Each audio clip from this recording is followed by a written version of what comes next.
audio wana mutazo lo bana ibete fali na ibete depuis kala batu mingi ba bien moté ba relation ni tozana moté mais ezana batu soupe ba lelo aza d'abord impoli aza respecté.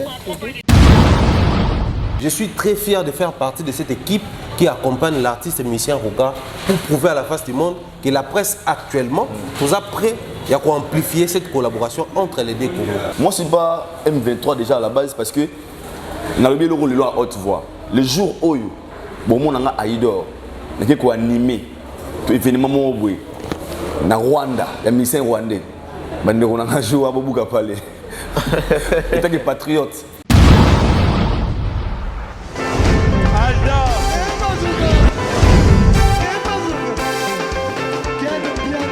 Personne m'a pour le monde qui est bien. Ailleurs, il y a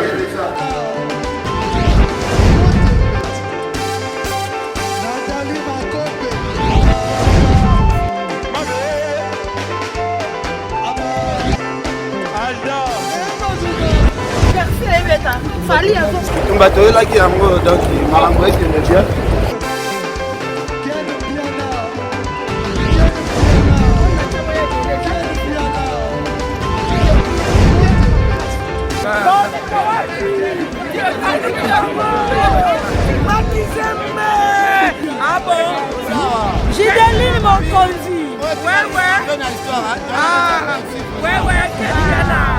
This is London. This is London City.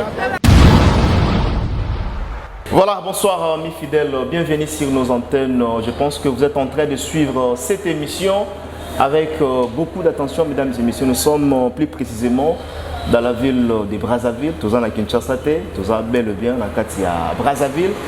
Ici, Kawa Pitouaki, Koyamba, Mokoya Awa, Nakomboya Roga Roga, l'artiste a aussi la fierté en Afrique, Mobimba. Donc je pense qu'il y a un concert le 24 juin. Déjà, on a montré comment est-ce que forte mobilisation au sein de Manakati à Brazzaville, non seulement à Brazzaville, voire même à Kinshasa, il y a déjà des délégations au bazar où s'apprêter pour que y ait un concert, il y a ma samba débat. Aujourd'hui, dans cette émission, mesdames et messieurs, nous aurons le temps de partager le plateau avec nos confrères. Il s'agit bien de Aïdor Bokwala, Aïdor Media TV Show, en même temps Thierry Mombaya, Africa Bimba. Voilà, donc avec eux nous allons quand même partager tout sur la temps soit paix, na sujet d'actualité musicale ou les cas na mboka na biso pezo les kanakati à Brazzaville. Ah, comment est-ce que Roga Roga Bayamba qui est après Paris, n'est-ce pas, qui t'a qui lobby déjà na aéroport Massamba Débat, comment est-ce que le public est là qui présent et tout solo là, comment est-ce que concert Ekoleka le 24 juin et pourquoi pas tout solo là, l'artiste est belé. Aïdor Bokwala, bonjour. Bonjour archevêque Mike Lokamba, bonjour Naba internautes. Nous sommes à la biso partout à travers le monde et moi j'ai profité de cette occasion et on peut encore une fois merci au président Roga Roga pour la considération. Okay. Parce que aujourd'hui je suis fier il y a au Tiki Kinshasa ou à Brazzaville na invitation ton considération un grand artiste le rôle à Roga Roga pour le biso autant na musique Afrique tout le monde appelle lui il fait partie et na benga na banoko nyonso ba yebaki ce 24 les abon événement monene awa na kati ya Brazzaville na masamba débat au Roga Roga comme histoire na ye na bandeko nyonso ba meloma na bonne musique. Alors nous étant que ba chroniqueur musical to ba pourquoi pas tout ya pa wa tout tiama coup de pouce na biso s'il faut pour un événement na esimba. Donc nous sommes à Brazzaville, cette station na ba abonné à Aïdor Media Télévision, Afrique Télévision, Africa Mbimba Télévision. Je pense que l'occasion c'est d'abord une salutation spéciale à mon sponsor officiel, Regiel Group Investing. Il y a M. Pichun de l'Aniba Kolom à la Mundele, mais sinon, tous en arrêt à Brazzaville. Donc, merci. Très bien, on fait ça micro na Thierry Mombaya, on a tout annoncé Tato. Thierry Mombaya, l'excellent. Boni. Ouais, ça va Mike Lokamba. Bonjour, na Bandorion sur Bisso. Voilà, présence non na Katia Brazzaville. Bon, Yosa Razera déjà tout le temps. Présence de Tokangio na Katia Brazzaville. Voilà.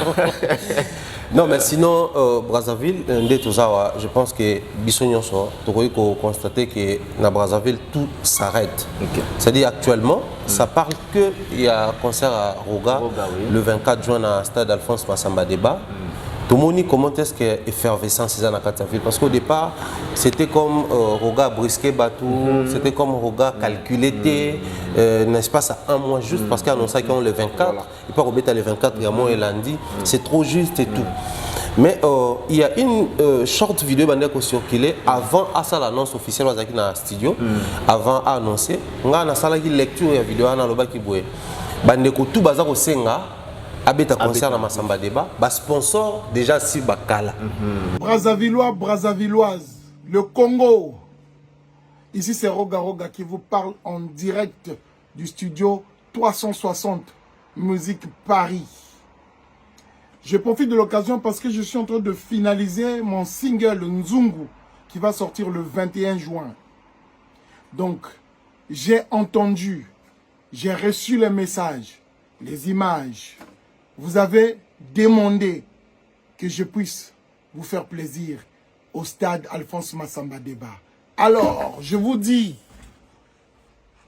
ce 24 juin 2023, on sera bel et bien au stade de Alphonse Massamba Débat. Préparez-vous, préparez-vous. Ah, topé signoso, tonzimi nyoso. Mais ta Massamba, babalola batia na poche, bakene na yango, jamais. Donc si vous avez déjà un sponsor, on a un espace, on a un producteur, public et Zosenga, c'est le mot des années. Donc moi, la lecture, c'est pas brusqué, autant plus que Batobayaka pour Bakota dans concert Baza. Le sponsor déjà pour solo là. Donc, il y a au date. Les hostilités commencent sur le terrain, donc quoi de plus normal de moi Tozawa. C'est vrai, de temps en temps, je suis ici simplement parce qu'on a compris que Brazzaville, Awa, toi on a battu belé ba consommer ba émission na biso. Ça il faut les reconnaître. C'est impossible, voire même difficile de passer deux rues où il y a Brazzaville, Awa, peu importe quartier aux ala. Où ba biso qui batala abandonné na hôtel. Donc nos données au toujours produire, c'est vraiment consommer ici. Mais aussi, c'était une belle manière pour nous de créer cette collaboration entre Kinshasa et Brazzaville sur le plan médiatique. Très bien. Parce qu'après, il faudrait qu'on se le dise. Grand Pote Roga a bêta la musique et a battu à Kinshasa. On a vu Doudou Kopa collaborer avec Ferré. Oui. Donc Kinshasa Brazzaville, terre sacrée, la chanson. On a vu plusieurs artistes Awa sur place. Recourir à Batakuna, de même Batakuna, surtout la jeune génération. On voit les Tidiane avec les Baguez Mawete, tout le monde a Baguez Fabulous, collaborer dans Batebele, Diesel Gucci, Azobi Misana, Inosbi. Donc là, c'est que les deux Congo sur le plan musical et Salama. À l'époque, Sotali Bavier Médard, Otal Bona Bazakle, c'était aussi la collaboration. Mais on a comme l'impression que notre génération, on est au brisant, on a un événement, il y a TikTok. La polémique, TikTok, on entre les deux Congolais dans le sens. Donc, Bisso, toujours ça là, je suis très fier de faire partie de cette équipe qui accompagne l'artiste et musicien Roga pour prouver à la face du monde que la presse actuellement, nous a prêt à amplifier cette collaboration entre les deux Congolais. Et pour nous, c'est une fierté. Voilà, toujours on a eu Aïdor Bokwala, Bit ya présence nayo. Vous êtes fiers aujourd'hui à Jerry Mombaya tout le Awa. Il y a qu'à soutenir Roga Roga. Je suis très fier. Très fier pourquoi, archevêque, aujourd'hui, moi je peux dire, dans la carrière, na sali Wenge 4x4, na sali Fali pour Pasta des Martyrs, na sali Héritier Watanabe, na sali Fali Massamba Débat, là na sala Roga Roga. Alors je suis fier parce que Roga Roga c'est un Congolais. Surtout que dans vous êtes des Congolais. Congolais. Roga c'est un Congolais et moi je pense que Roga c'est comme ça dans le nom de Roga ils appellent bénéfique que Congolais. À beaucoup Congolais. Alors de faire partie d'une équipe où il y a sélectionné qui doit accompagner, moi je suis très fier de moi parce que je me dis nous sommes combien de chroniqueurs, tous journalistes en Agatha Congo Kinshasa. Mais si on a pensé à nous, peut-être à comprendre que moi touche à Aïdor, moi touche à Mombaya, moi touche à Mike Lokamba et qu'on peut imparter l'événement. Je suis très fier de ceux qui disent aujourd'hui que pour trahir RDC, pour soutenir artistes c'est l'Obango, artiste et Ngambo. Boutique artiste Nabino Moko. Aujourd'hui, on traiter Bino comme M23. Thierry Mombaya, Aïdor Bokwala, Mike Lokamba et tant d'autres. Donc voilà, vous êtes aujourd'hui, vous êtes devenus des M23. Il y a médias, je ne sais pas. Déjà, moi, personnellement, je pense que Bandekwa Congo, tout Bandekwa Sala Moussa Morona Bisso, il faut pas la fière de Nabisso. comment mboka libanda bandimba sélectionner bato ya mboka na biso pe baza parmi bato ba organiser. C'est que ces gens sont forts. Ce sont des gens qui reconnaître Fox na biso. Et je suis sûr que c'était bande ko ça analyse ba bande que Mike Lokamba Tchek Mombaya bengi bango makamba roga. C'est que bato baza na moi ndenge mo boy.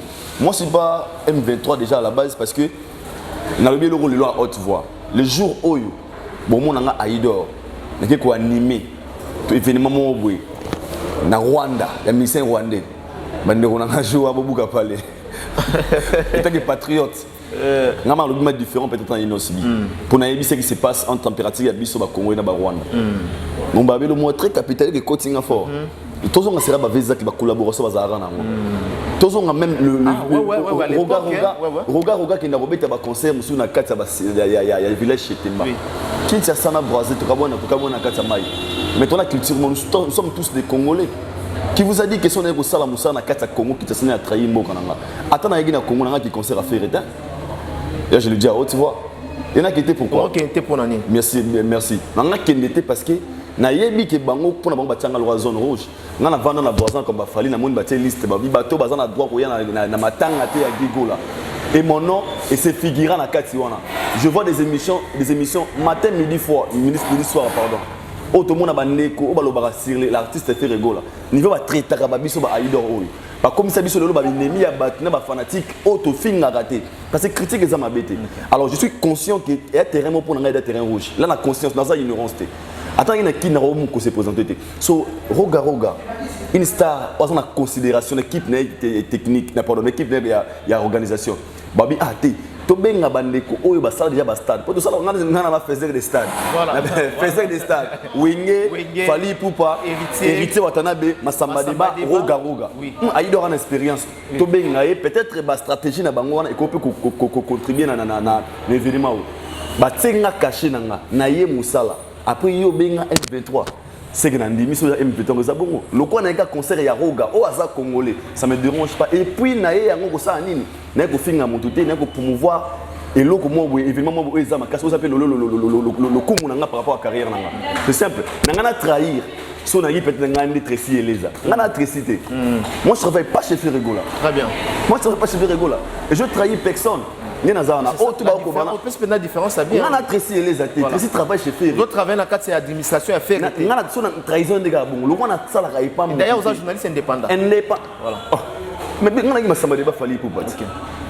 Après, Massamba Deba et Roga. Si Ferre m'avait sollicité, je l'ai dit à haute voix. Tracy Eleza m'taos au benga avec notre téléphone. Bah carnaval bozomo na wana. La personne qui organise ça parmi bato ba benga contacter c'est Tracy Eleza. Il a mon numéro. Tout temps na ba statut, il m'a jamais contacté. Qu'il y a des bongo, un concert à faire, un bout de publicité, dans la chaîne Pétalama. Pourquoi il n'a pas fait ça? Parce que selon lui, il y a une zone rouge pendant. Alors moi je ne peux pas être là, qu'il aura les 24, les Ferrego là, Badba Liaté, Badba Melaté. Non. Il fallait qu'à ça. Non, on a Yema Moussala. On a Yema Moussala pour soutenir, je le redis à haute voix. On a soutenir le concert Yaroga parce que dans Moussala, on a associé. N'a participé à l'événement et je le fais. Mais il nous battait que qui y a des concerts à faire été. T'as la émission je le dis à haute voix n'a ferré à comme histoire n'a pas gaulois. Bande de qui est 24 au barokoka, barokende. Comment ça monnaie en fait? Au baro est dérangé bangoza que boy ya copie la mais na copie mbongo. Na teki Congoté. Oui Benzema. Benzema est dans le Real Madrid. Match à Real na Paris Saint-Germain. So Benzema c'est Paris bi on a trahi France. Ok, très bien. Voilà. A trahi un club na bango betara bien pour Tsabi pour aller kuna sa capitale. OK. A roti la parité oté, Laurent na français, Paris gagner biso. Voilà. Équipe nationale était sur les concerts les 24 avec Basangisa Fali, Ferré, Inosbi, Verambo, JB Wera, nena awa ko pas na trahi l'équipe nationale. Vous avez un club. Est-ce que c'est une club? Très bien, toujours M23 Moussoussou. Excusez-moi là, bon, déjà, bon, raté appellation là-bas. Olingi Kombongo. Tu vas bien, plein de. Ah, aussi, ma vie, le Gébélé.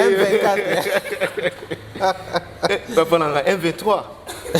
Comment est-ce que vous savez, le loba traité Thierry Mumbaya, Mike Lokamba, Moutalika Sou, Vivi, un vrai M23. Tu as FDLR. Non, en fait, le problème c'est quoi? On a l'ingito to réfléchir trop te po to ya yoka mutu pasi. Ah c'est ça. To zalande direct. Problème est pour Roga Zobeta le 24, faire Zobeta le 24 et on te bimi ba M23. Voilà. Tout problème est pour te traverser au Sala Moussala. Pour problème est que la même date ils en a des productions Ferré et puis Roga Roga. Pour na bango ndenge biso to yé na Brazzaville, ils ont doit soutenir l'artiste Roga Roga. Tiki ko soutenir Ferré Gola. Nga penza sikoyo officiellement na tiki ko soutenir Ferré Gola. N'a pas soutenir Roga Roga. Déjà dans Kinshasa, on a bandé soutenir Fadam.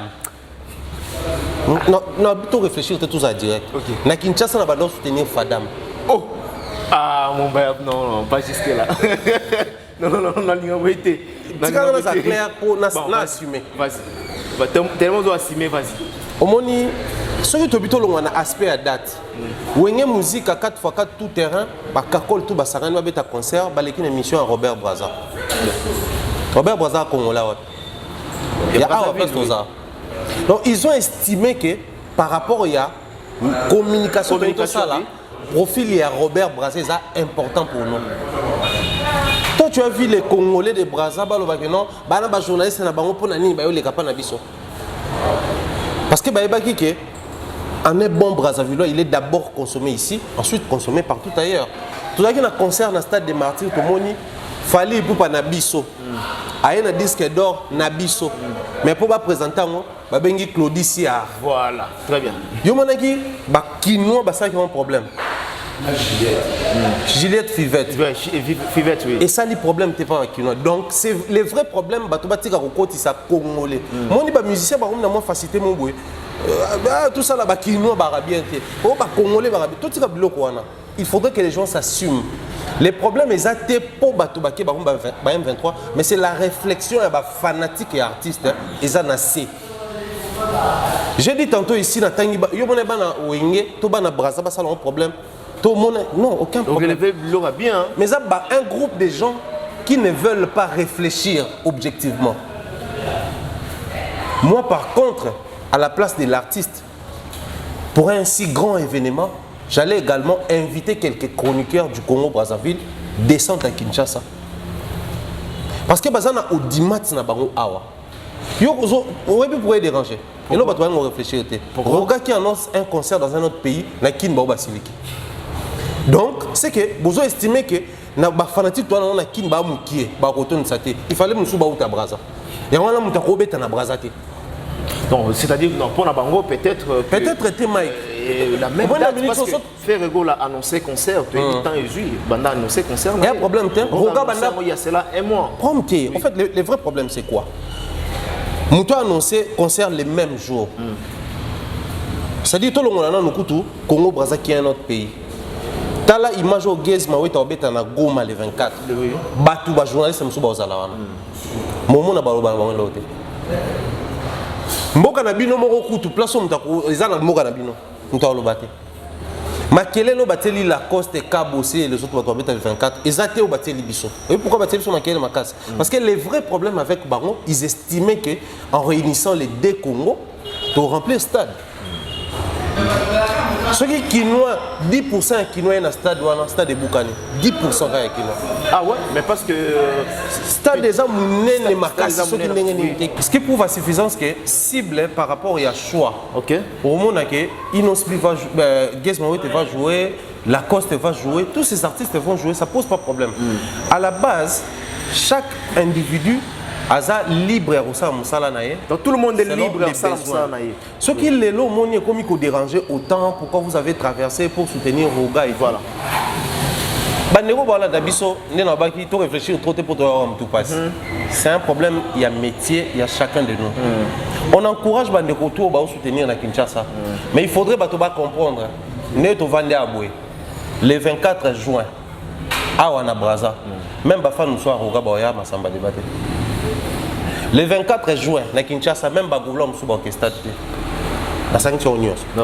Un Gaulois qui est par exemple opérationnel jour à Moussala. Ah oui, ok, Moussala n'a été, il y a un concert. Le choix est clair, ok, Moussala.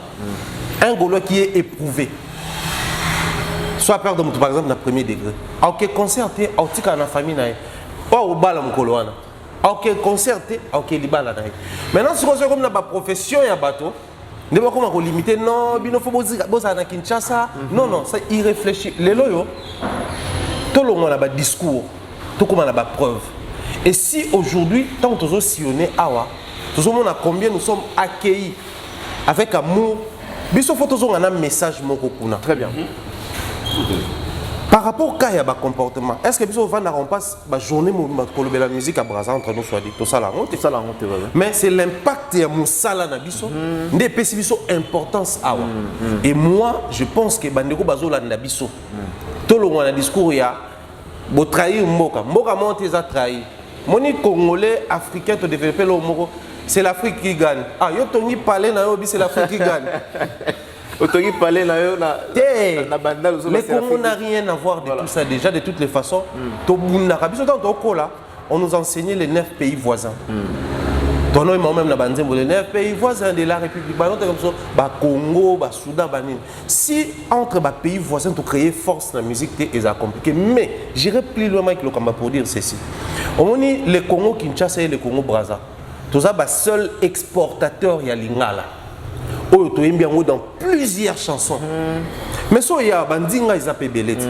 Balari baza, bani baza. So kepe kuna, tous ça na baiko le belete. Mais pourquoi tu pona lingala comme langue centrale na biso oyemba? Pour te comprendre que c'est une force. Parce que les deux pays qui exportent les lingala, un groupe de gens, des fanatiques qui ne veulent pas réfléchir, ba saper les efforts au banda, ba papa wendo basala, ba mutuari basala, ba tubazo kita ba dadi yulma bien la basali, ba luambo basali, les lo ba roga ba osala la jeune génération. Pour un groupe de fanatiques, tout l'unité sapé ba effort wana nyonso.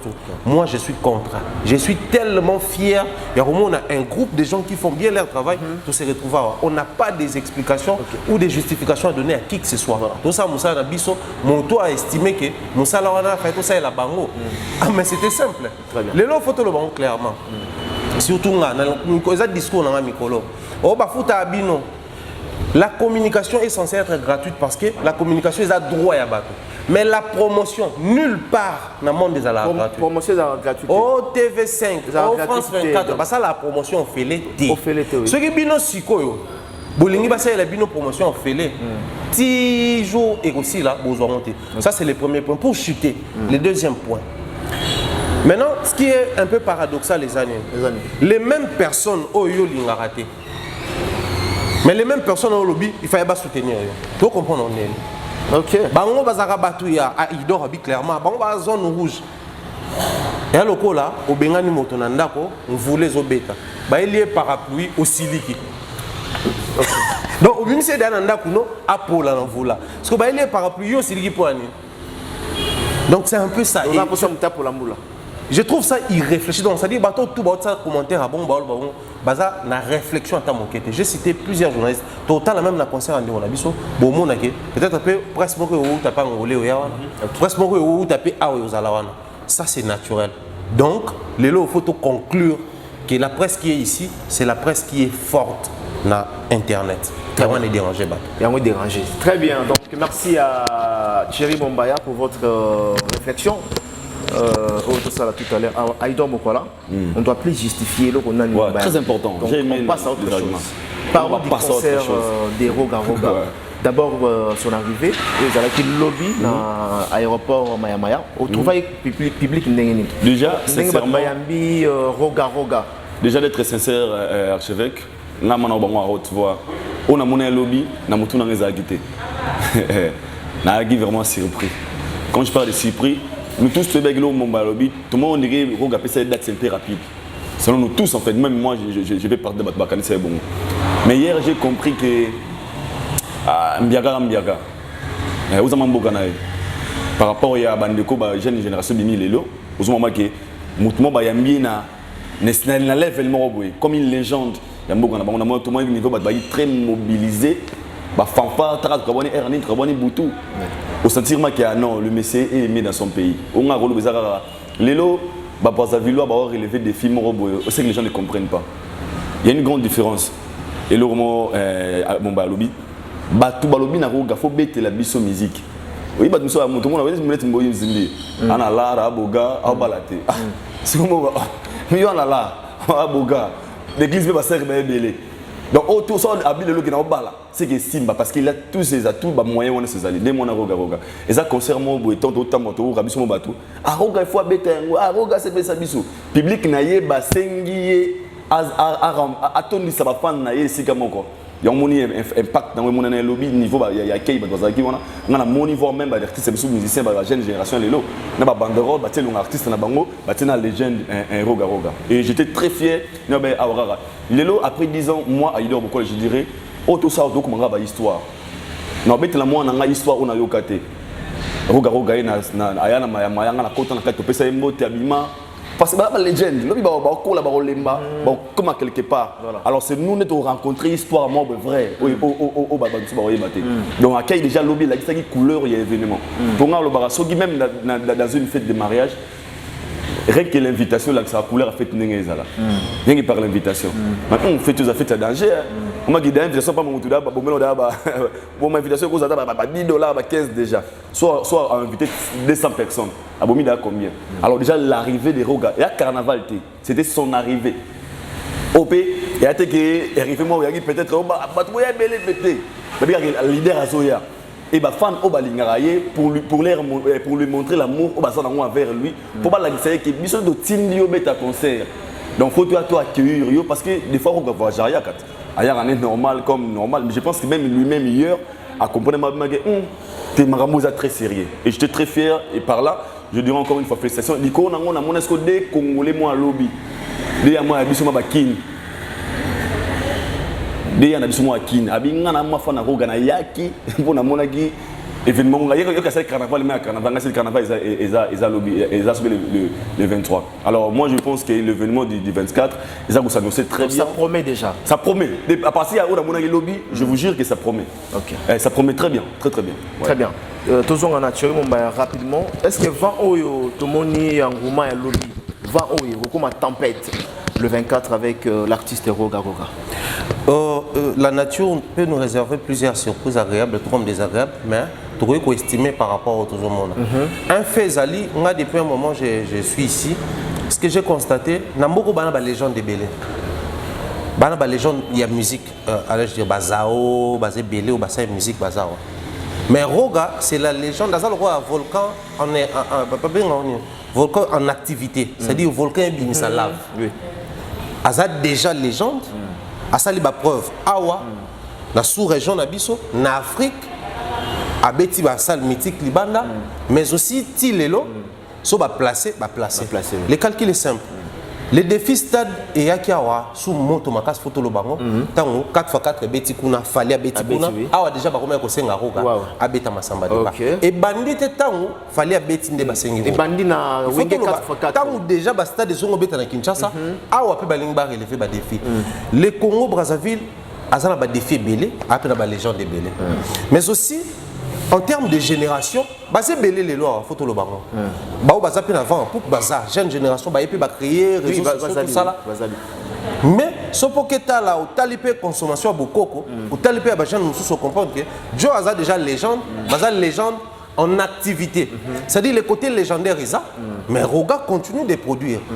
Tant comme il ba senga moto el boso beta, le public ba jeune belé ba senga ki ba pesa ba on stade ba beta mais public et sengi Roga a beta et c'est inverse biso to sengi to beta pour to estimer que to za na public mais public a sengi Roga beta pour ba estimer que yende fois banda donc bazo placer en fait moi je pense que le 24 aux ala une belle manière pour les Congolais ba bisa Roga au hasard très bien mututo ko na stade Alphonse Massamba Deba le 24 a témoigné amour apporterait pas parce que Ayemi Banzembo a composé Banzembo au départ même quand il ne chantait pas il composait les longs Mboka aussi faut parler en termes il y a influence il y a orchestre et c'est extra musica qu'on le veille ou pas et l'histoire est cause là biso to ba kino faut moto lo bango siko na nenga kino na nenga ngambukuna so botanga ba grand prêtre au banino na Roga c'est vrai to bina la guerre mondiale nanenga kuna là to banda ko classer ba prêtre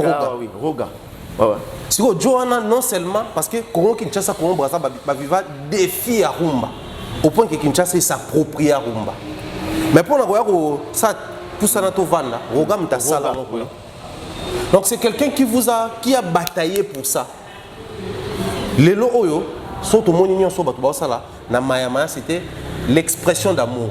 Et le 24, on estime que moto tout en roya aux à la fanatique il y a A to ya B, oui d'abord pour exprimer amour na pour na moto à contribuer objectivement à la musique na bino.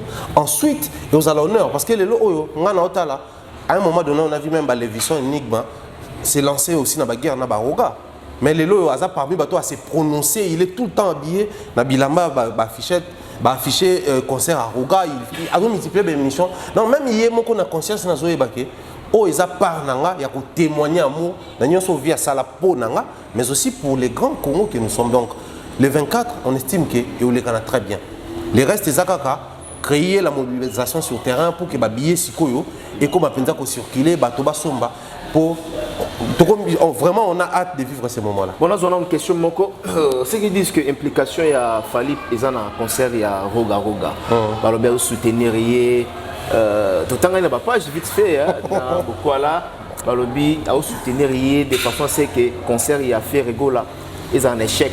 Selon toi, nous analysons comment. Bah même bateau ande ba bimisa ki affiche. Pour le langage on peut changer. Oui. Bah même bateau bimisa affiche qu'il fallait obéter les 24 hein, na na nini. C'était où encore? Athénée non Athénée. Chaque club. Chaque club. Bah bon c'est même chaque club ils ont réhabilitation. Bah même bateau. Les mêmes personnes wana. Nde bazaki très content et au monde que fallait ayo obéta awa et qu'il faut simbate. Les mêmes batouana, il n'y a pas longtemps, ils montaient Fali et Roga la guerre. Les mêmes bateaux. Très rapidement, Babo Sani. Dans tout ça, moi, je suis fan faut le bélo. Tant que tu as Kinshasa, c'est vrai, c'est pas à cause de ce genre de choses de trouver aux alliés. Mais là, comment ils allient, certains alliés, présence Nabiso Awa, ça donne des idées aux gens.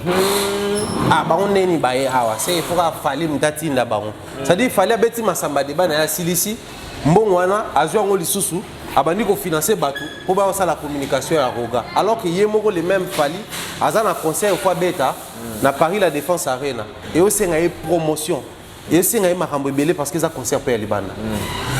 Les gens oublient vite so ba se laisser emporter na polémique. C'est le côté faible et le fanatisme. On a dénoncé pourquoi Mike. Si on dit Roga est fort ici, totali influence nae, totali na ba réalisation nae. Oui, il est fort. Soit qu'il y a Kinshasa il fallait fort, totali carrière né, totali na ba réalisation, il est fort. Mais la force d'un artiste est où tarawapi, na ba consommateur nae. Mais comment un consommateur a la profil les artistes a commis maillé. Très bien. Dans le bango, je vais citer nommément. Il y a ça fait plaisir de tout moi dans la tour avec non. L'été à Kanda a été. Ah pour ça, il peut aucun. Dans ça awa. Dans ça awa depuis un moment. C'est pas un plaisir. Pour tout ça, les deux pays les plus proches, les deux capitales les plus proches du monde. Mais quand il faut parler d'un artiste. On a vu même à Kinshasa, Vidéo et Salamino arrêter cette polémique-là, c'est bien. Mais les premières années, il faut cibler. Les Français au grand mot, grand remède. Malade de Makassi, il faut calmanter. Il faut un traitement. Les vrais problèmes se posent à niveau. On a un artiste belé, actuellement, il y a des fanatiques qui belé. Mais les fanatiques ont du mal à consommer artiste. Pour la définition de fanatisme, c'est ce qui a Mike Mombaya, Mouta, Aïdon, Braza, au fini dans le commentaire. Pendant ce temps, vous avez des clips non visionnés. Voilà. Vous avez des clips sur YouTube non visionnés.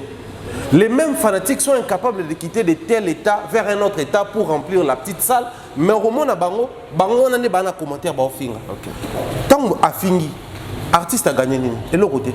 Mais tant au consommer. Mais tant on est armés aux États-Unis. En tout cas, il y a côté de détail. C'est la liaison. Grossiste. Voilà, vas-y. Vas-y. Donc pour moi je pense que il faut tout redéfinir le fanatisme et ça bien. Artiste qui est fanatique et belé c'est bien. Mais artiste qui est fanatique et belé à consommer c'est mieux. Pour qu'on finisse na ba page, ça ne rapporte rien. Biso to va na gato non mona musicien monene, ba ozo son naé, ba placer na ba page Jésus attend notification. Comment expliquer ça? Donc c'est que l'œuvre de cet artiste est suffisamment protégée. OK. Mais fanatique faut même artiste qui biso photo ya na ba stream na yo to streamer to ye na vata ligne to sombi officiellement to ye na ba page no to s'abonner. Vous êtes de la génération marmonée ça. qu'on le fait ou pas, tout maintenant, qui vieux quadra. N'est dans les gars, jeunes et belés, les gens abonnés là-bas, Facebook là-bas. Parce que le vieux sait se mettre à jour. Il est actif. Oui. Mais pour l'année, il est artiste, mais les fanatiques ont vu tout le bani. Papa Mikolo, bani. Mais n'est pas s'abonner. À un moment donné, il faut trouver sa vérité. C'est bien qu'on a des fanatiques et belés, mais c'est mieux. Les fanatiques qu'on a pas consommé, non pas qu'on a fait à tout bout de champ pendant ce temps et créer des distractions. Bino faut beau ça un peu bino faut promouvoir par artiste bino et créer des distractions. Voilà, avant la tikayo rapidement Thierry Mombaye na zonga na ido il faut jouer temps loba tout ça entre parenthèses to zongi sur la Kinshasa. Ferregola, tout le monde comment est-ce que déjà billet zoté kama. Le lenge bazali côté qui la billet na moni sur sombi Eneken je crois ba pesio billet moko na 3000 francs. Tout le monde bâtit une page officielle, ils ont certifié, il y a fait Regola. Bah ça la promotion à Bango, bah côté billet, mais tout le monde quand même comment est-ce que bah chargé à communication il y a fait Regola, il y a J7, au Bango moko bah zoté billet. Le lingue wana, est-ce qu'ils sont professionnels? Bon après moi je pense que moi j'ai toujours été pour la communication de proximité. Moi j'ai toujours été pour l'approche à proximité. Descendre sur le terrain et la moussa. Comme on a un rose à peine un bon habillé à lobby bon. Donc ils sont en lobby. Maintenant à moni caravane et les calculations à bango. Ah, on a profité de ça maman. Donc pour nanga ils ont m'habité en soi. Je soutiens d'ailleurs, je félicite. Né na moni bango ba les canal ba bandal, na ba quartier belé ba oté kababie. C'est une très bonne chose. Mais aussi au permettre bango et la moussa terrain. Biso ton nom on mutana bar, mais à moboué. Na matete ton nom on a vu en à matana vélo aller kana ba venir après ça bambo te sur za week-end pour bien que tant bomoni vieux rambo na le temps ko komone so bomoni mo na soir photo be tapé to pas vieux rambo pour les gars na ba venir après biso bambo te bani c'est vrai bato muso bano bezaka ki si ara pas séduire bato mais après c'était approche et à proximité aye pemen na bino donc et là ba ça là c'est une très bonne chose pour na image na bango seulement dans la vie même Nzambe alingara Batouba, senga pardon, Batouba comprendre. Nzamba linga Batouba se convertir. Quand se convertir les années, renoncer ne loko bandor sala, au commun ne loko mususu. Nous étions tous connectés sur les réseaux tant au bateau mususu bané ko sala, au sombi des bouteilles, topé sur boué. Qui insultait les mêmes personnes? Na ba émission, ton nom na bango, ils insultaient. Et comme il y a Kokaba, et comme il y a Ophélie. La roue tourne et elle tournera toujours. Paf, tourne à Bango yé. Bango peut pas comme si Bango les coups la batouba na bar. Bango Bango me la sanga au PC. Na minute tolo baba sa livraison à domicile à babillet. Baso tembe na pêche numéro au comeli Bango au PC na adresse ba que le billet na ndako. Livraison à domicile ya babillet. À manger comment? Ya babillet. On n'a jamais vu la promotion à billet VIP dans le concert à Batomoussous. Mais bango promotion à billet VIP, ça. Nous sommes mis un carton, bah sur billet VIP. Et ma bête c'est un carton, oui, bon. Ça fait partie aussi de la promotion. Mais le problème c'est quoi? Oui. Renoncer. Faut pas renoncer non nous n'aboya. C'est le logo baseka qui hier donc le lot. Tant que comme ça là, on faut pas renoncer non n'aboya. Parce que première année, les lots artistes belé même dans les réseaux sociaux, bazan du mal va décoller pour année. Pour les qui sont comme 1 million d'abonnés, abonnés à la chaîne. Du coup, il y a s'abonner, mais on a 5 personnes qui sont alors les gens là s'abonnent à l'hôtel à l'actualité. 4 autres abonnés sont abonnés. Et ça parmi biloko, il faut pas y la télévision que ouais, en tout cas, tous d'accord, nous partageons la vie et du fait que il faut bosso marababier, bosso masara. Parce que maman masara on a peu tout le bateau pour tout ça la bonne promotion c'est compliqué. Ba boisson on a l'agence ou la brasserie, bon, j'ai du mal à bien en brasserie parce que à ce que je sache, brasserie ça bateau ça la brassage à Massara. Oui. Bango ça la Massara. Ah Paul Montoisa exportateur. Bango ba importa à Massara, ba marque moi Albana. Donc Aza brasserie, Aza importateur. Sur importateur on a Aza seul importateur attitré à Massara. Toutes les boissons bon ça là on a. So côté dans supermarché ba kino kuta ba tekaro déjà. Parce que mutu so y a un supermarché on a. A somi masanga bo pesier billet à groupe c'est des ordres kuna. Donc communication au PKK et est-ce qu'on a moi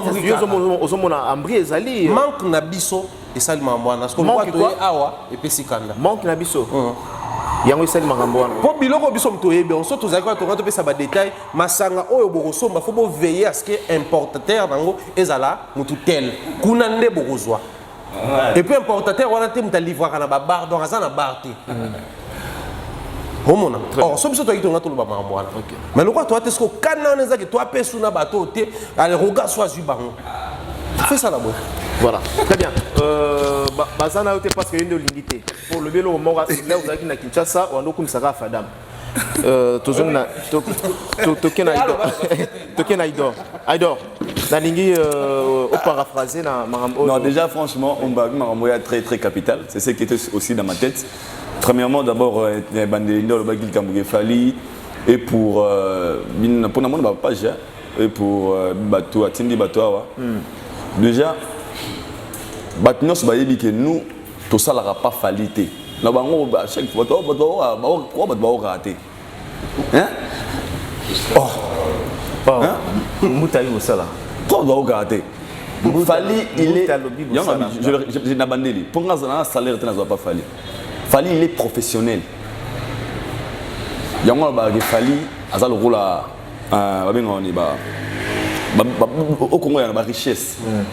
Au bisogi mère mobile qui m'bantseke. A tumoli jumu sous le boulou a moni colton diamant cuivre. A osa na Milan. Mais là anzala.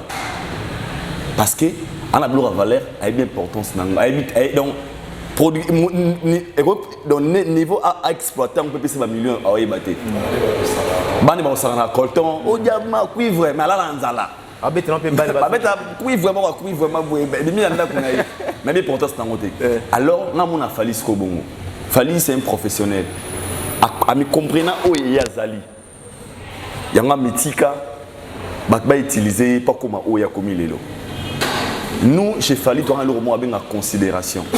Et bien important c'est mon salaire à Mouta, il y a mon Mbaya, il y a Mike, il y a Aïdor. Na oki beta concert na masamba débat. Na on peut ça na appel le pour na da Fali.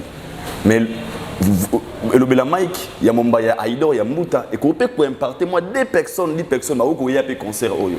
Ba retenir yango. Tant qu'il y a une activité Fali, c'est parce qu'il a compris, comme il est professionnel, à Ibinenga fonctionnera. Parce que aux Amakamouya Roga, Namtuni, qui est le mot très important. Fali un concert mon aîné le 25 novembre à You Arena. Concert historique, oh Lelo attire l'énergie, n'est belé sur ça. Après 20 secondes, Bimombaya, $1000, Mouta, $2000, $1000, Mike, $1000. Beaucoup de gens vous ont tellement voulu la comme ça, pour tout balala. Pour quel intérêt? Si on a quelque chose résolu, comment on peut réfléchir de la sorte? Pensez-vous que ce qui est Fali à lobby à sa poids et pas roga, il faut abandonner toi vie à faire et toi à monter. Là, on aura sur le plan comme ça. C'est simple. Fali a gagné le disque de platine, disque d'or, personne n'avait posté ça. Il a aussi les droits, il a repayé ça. Poids na moto oya linga pesa. Quand on a nuance, en photo et bango. OK. Très bien. Eh, moi simple. On a mon aussi bien posté concert à Celo Scram. Il y a Nino. Il y a Imika. On a fait rigoler à concert à Celo Scram il y a Imika. Pendant qu'il fallait avoir un grand événement au stade de Martyrs. Même des stades de Martyrs. Pourquoi votre bobo ça tout facile pourquoi? On a fait trahison tout le bas ou comment? C'est qu'il y a trahison M23. Il y a M23. Il y a des choses pourtant qui ne parlent pas pour appeler ça de force. Alors nous ne sommes pas venus ici dans le compte Fali. Là, je te dis pour répondre à la question. Parce qu'on était sollicité. Dans le projet Roga, il nous a appelé pour preuve. Bon, tu as analysé ça, c'est petit. Bon, on est valide, on est Alexis. On est peut-être Baboy qui trahi Mboka peut-être.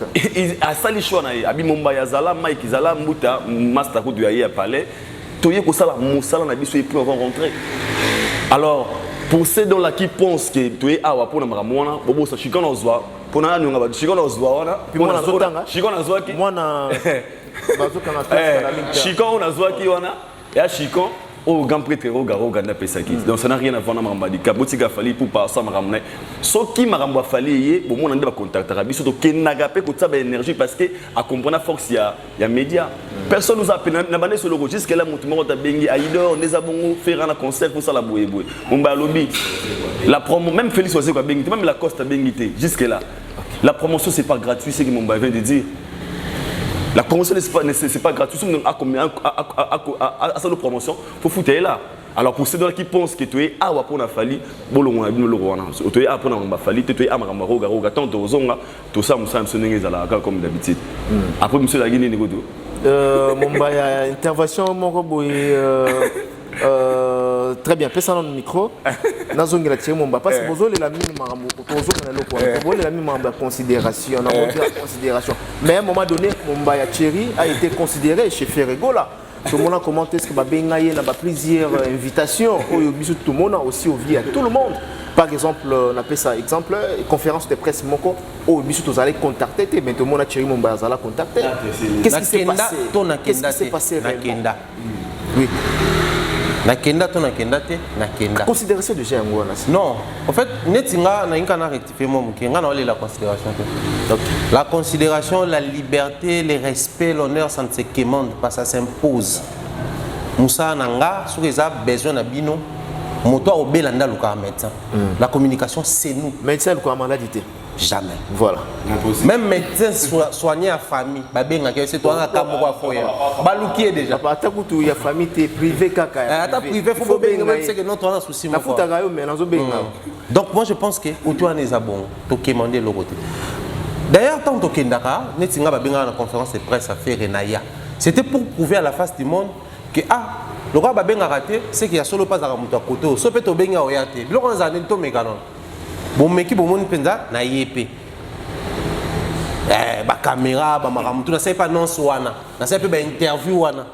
Na kotipe malgré ba questions qui réparties déjà en amont, mais na ye wana. Mais Mike na ina zonga sur un fait.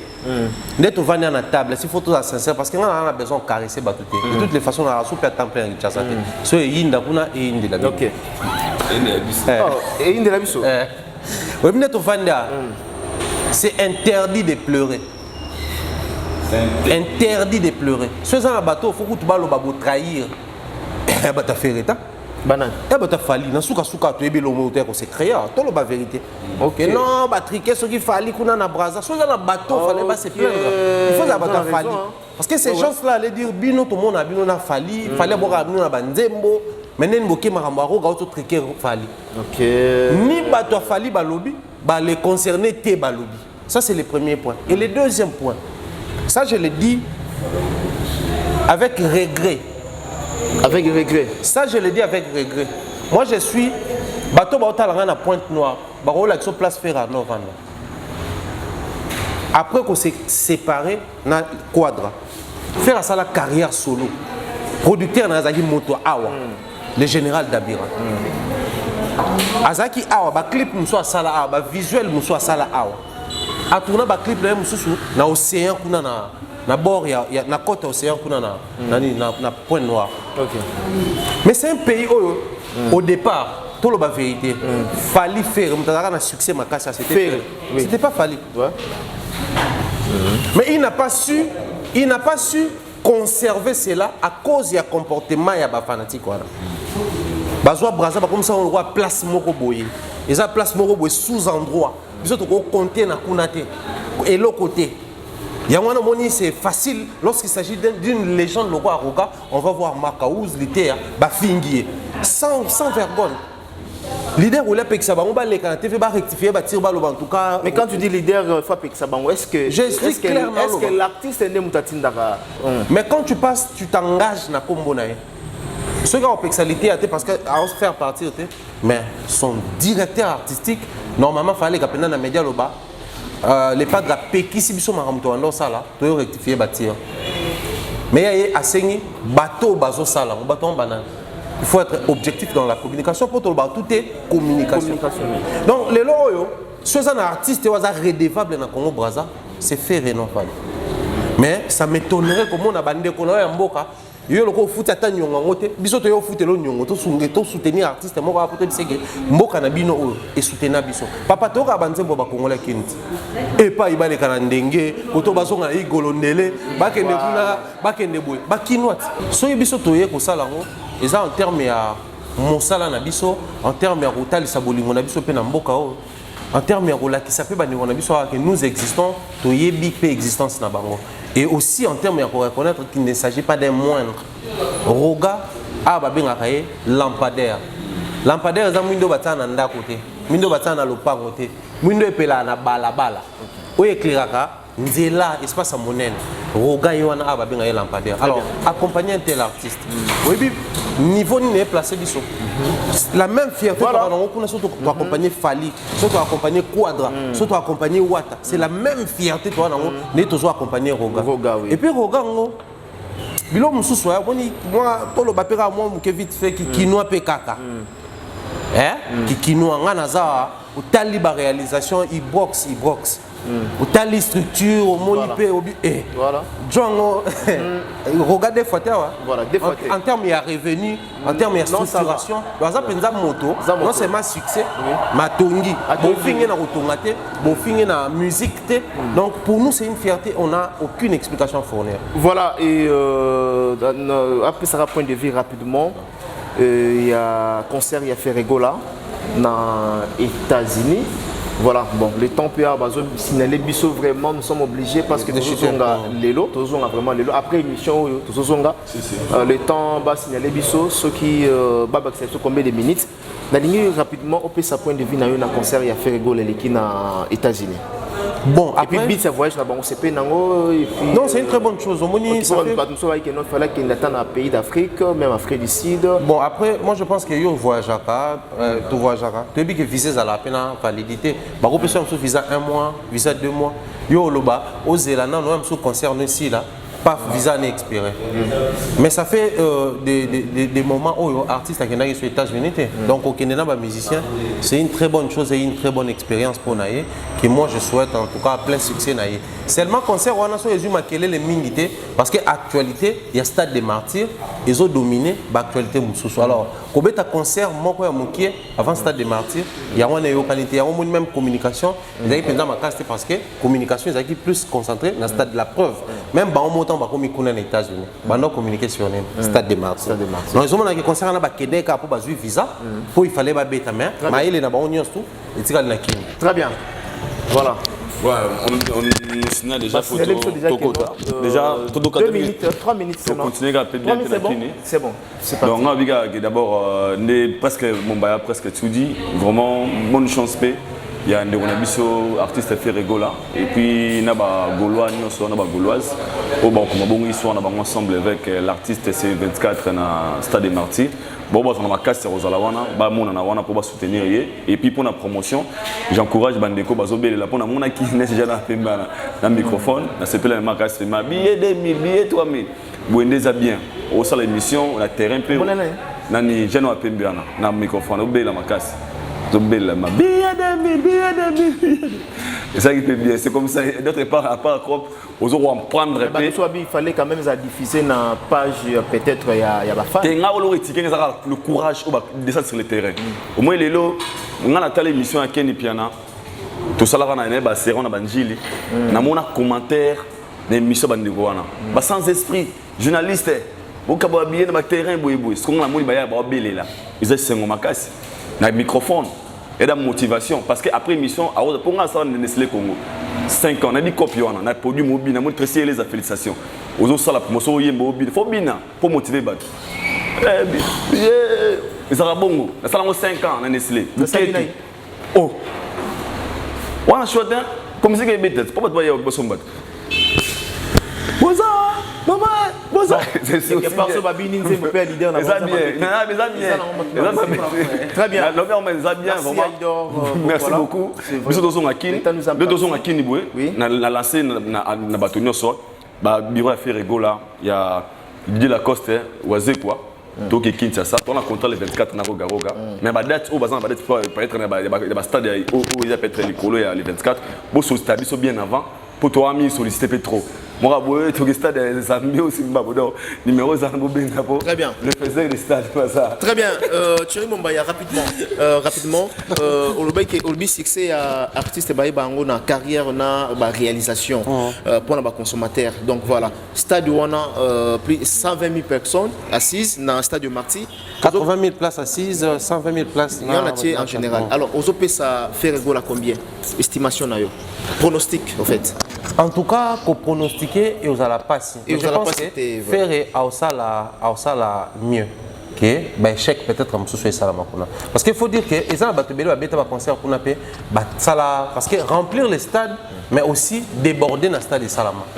Mais je pense que à équilibrer mais les dangers à Maka ces années on a la communication boya boya musique te boya botonda dans stade musique toka ngo partout mais ceux qui besoin accentuer plus biso boyo kande musique donc côté plein qui pète. Très bien, voilà. Voilà. Très très bien. Ainsi, prochainement, c'est pas grave. Voilà, nous sommes arrivés à la fin, mesdames et messieurs. Quant à moi, je dis merci à toutes ces personnes qui nous ont suivis. On se retrouve à Kinshasa, dans le numéro de cette émission. C'est parti.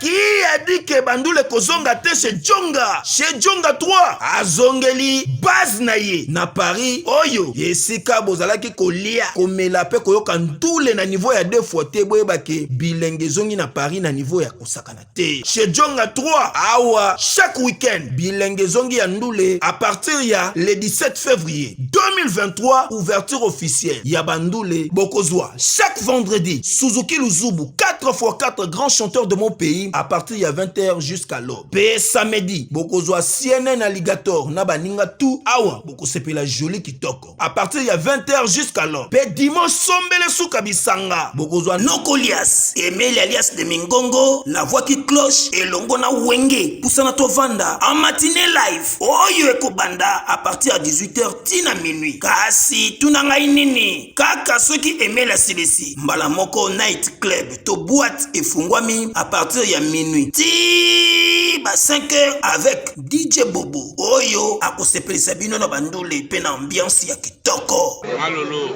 Oui frère, Babi Djonga. La Congolia. Futur. Hein?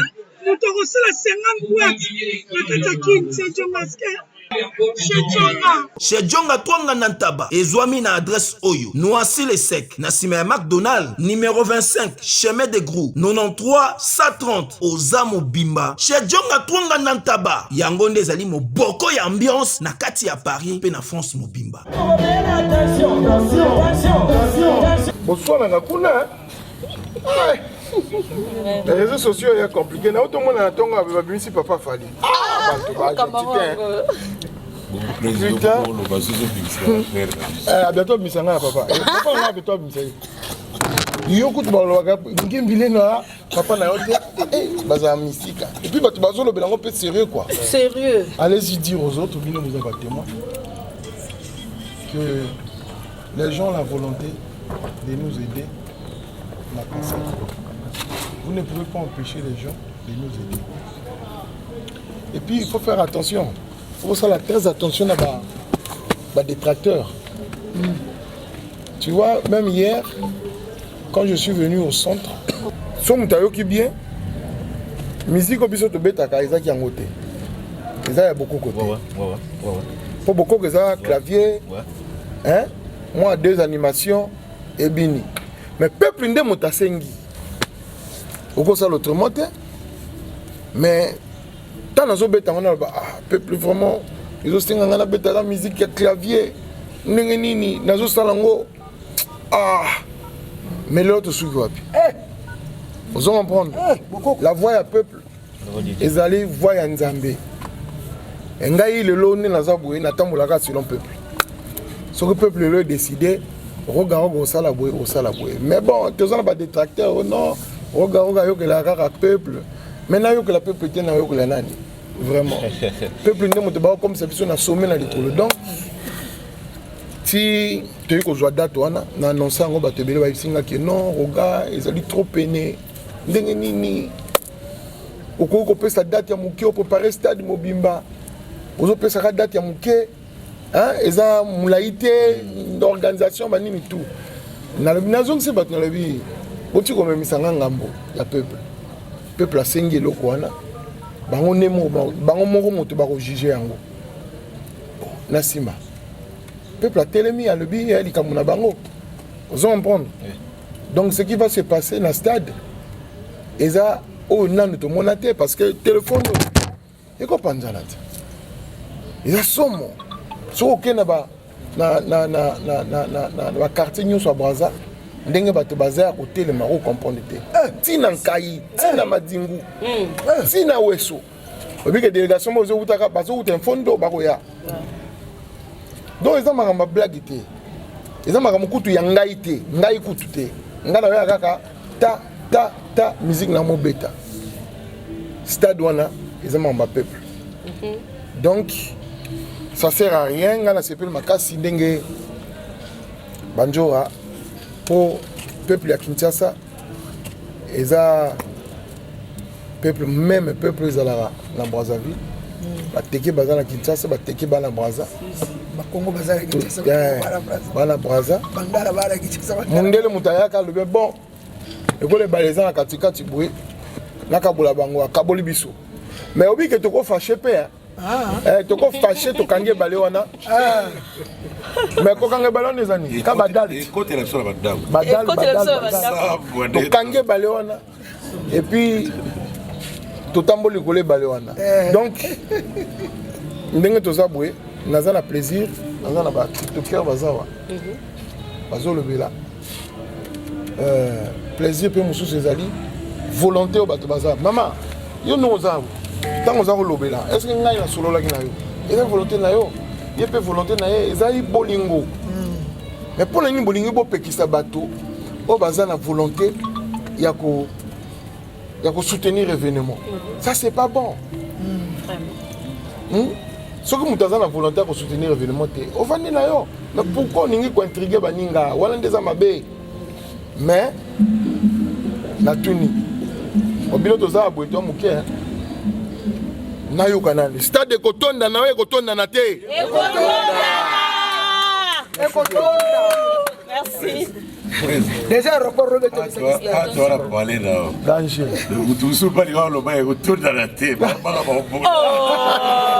nani aloba bo bon toye bango zela toye bango siko stade ekotondana yo ekotondana te on dirait que tu as l'obité.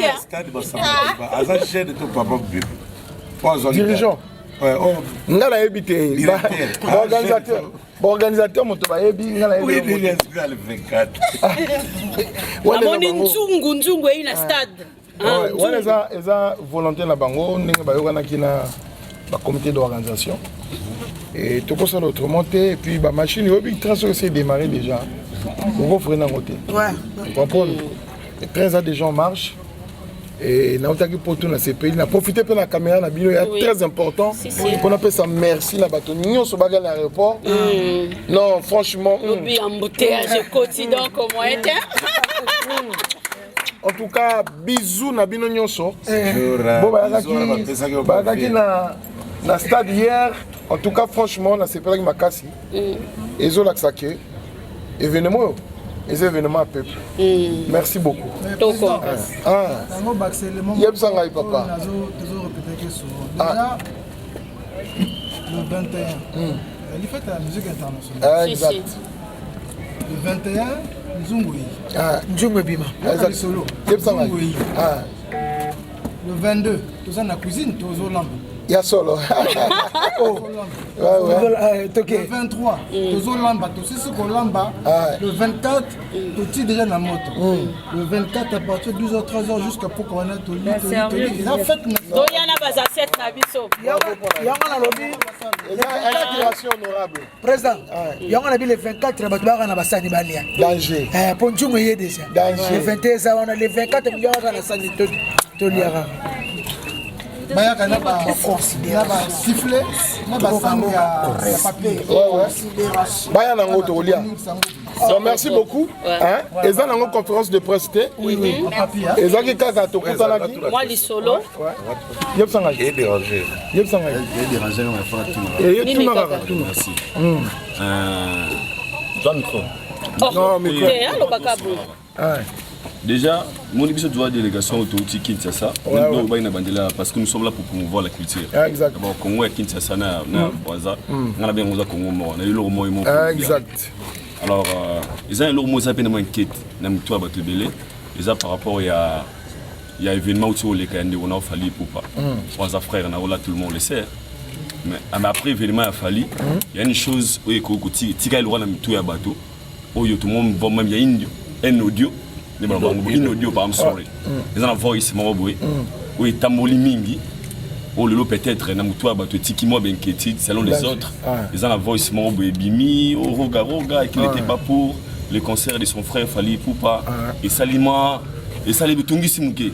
Alors moi j'aimerais aussi voir ton occasion dans live na mise à bateau. Mais qui conférence de presse hein. Non je sais. Ça rien que je sais pourquoi je dis ça. On a profité dans l'occasion. D'abord audio wana mutazo lo bana ibete. Ouais. Ngapi na yoka ikande ba ibisinga ki no audio moko mutazo lo ba. Mais na ibi mutango te. Mais na web sakelo mo. Omoni tango ba musicien ba linganaka. Bazana bolingo. Bato musu ba lingana ngote. Ozo comprendre. Fali na ebe lelote. Fali na ebe depuis kala. Bato mingi ba ebe ngote, ba ebe ba relation ni tozana ngote. Mais ezana bato musu pe ba ye lelo. Ba komi tout autour ya artiste ne pe lelo, ba komi tout autour na ngai ezala nango. Mais ils appellent bato musu pe ba se pela raté comme on artiste mi balé boye ba solo là ba zala bien. Et les gens profitent. Là, tout comme dans Internet, il faut faire attention. Au binga léon na kosala na lo banabino na sala li solo.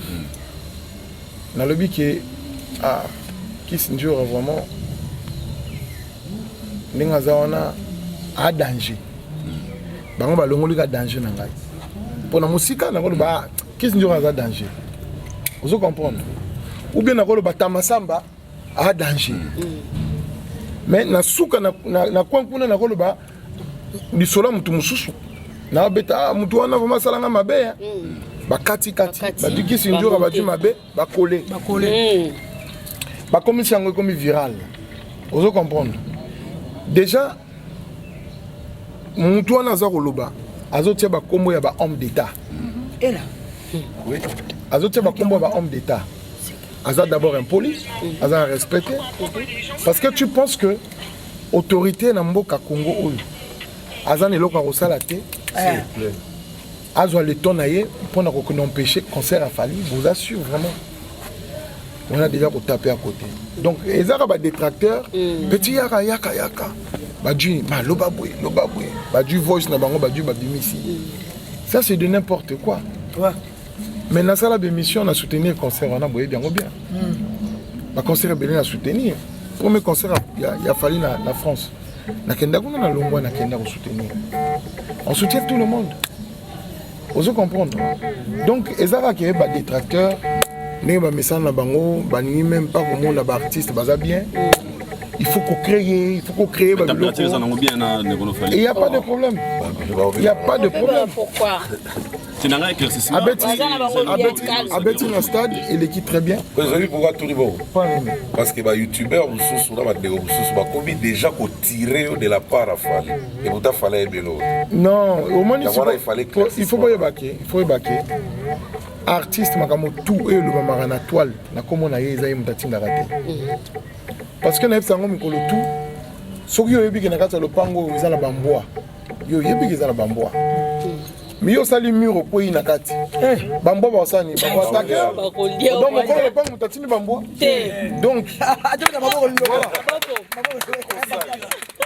Donc ezana na babilo mususu oyo. Ce qui est ko kota nakati a sujet moko donné.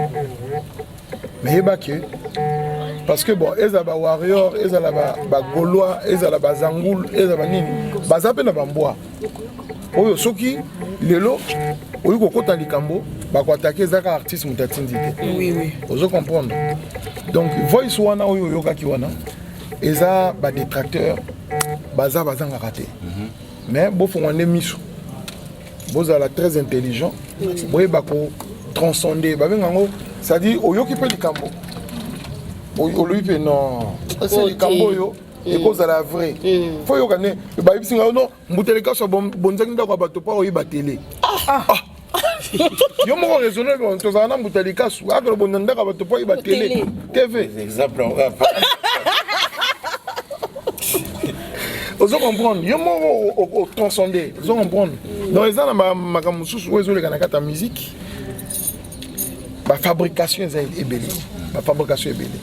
Lelo nayoki hier nazaki na kati avion balobi na nga ke discussion ezaki na TikTok ke non roga afuteli manike to Kiss Njora mbongo ebele mpo bayaka aboyi kokipa bata TikTok mais baza aza na mission na bino ozo comprendre bino mpe boza vous êtes venu na volonté ya kosoutenir l'artiste. Voilà.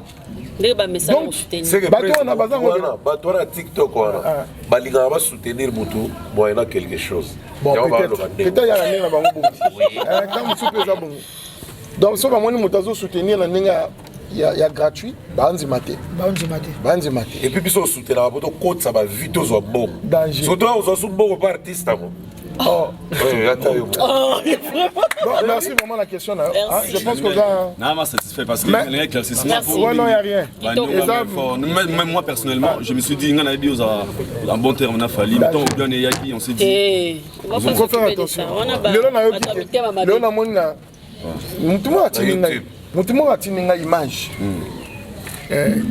Image. Na mon malamu. On va discuter batata, on va discuter pendant que non. Va retrouver papa, il a fallu, vrai papa a fallu. Est-ce qu'il y a normal vraiment? Donc on dit le lobby au moins la nezo qui ne boit. Non, tu retrouver tata vrai, il y a Rogaro. Donc les internet papa, internet on te la muka sali o ya linga sala. Il y a pas. Donc voilà quoi. Mais entre-temps, message na PC kaka eza merci ebele. Oui. Merci vraiment na bato nyonso baza ko jouer rôle na TikTok. Bato nyonso ba ko jouer rôle na chronique.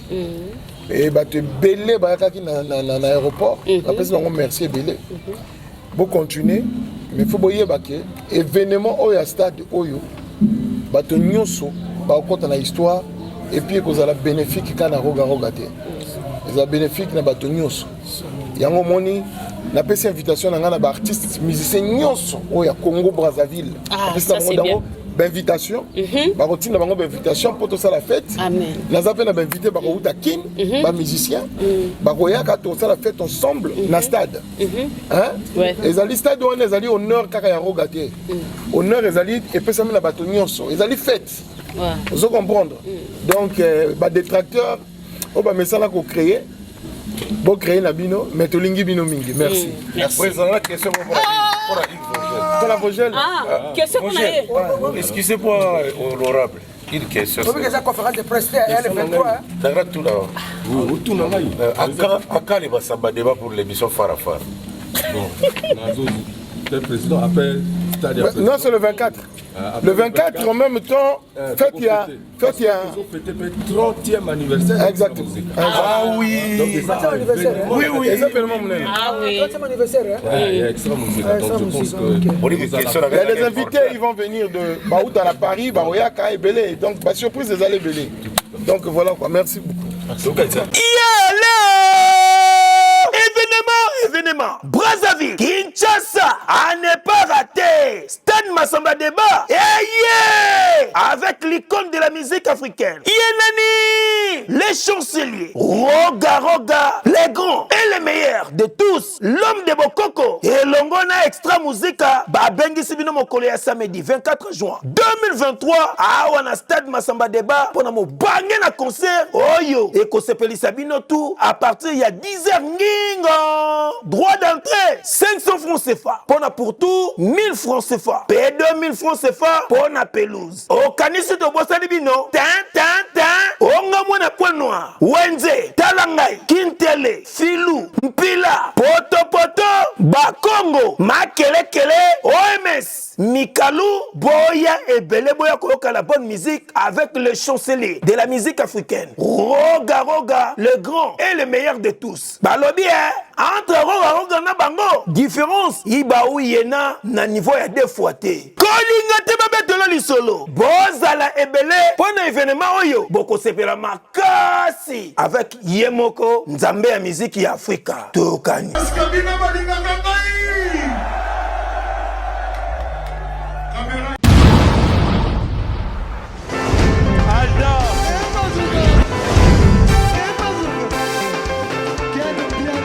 Personne m'a conduit, le monde est bien. Ailleurs, il y a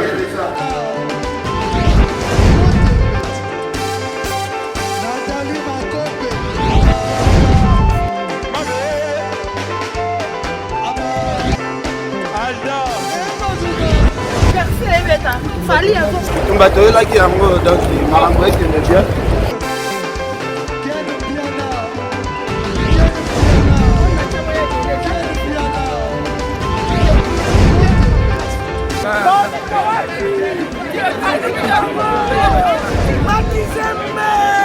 Ah bon?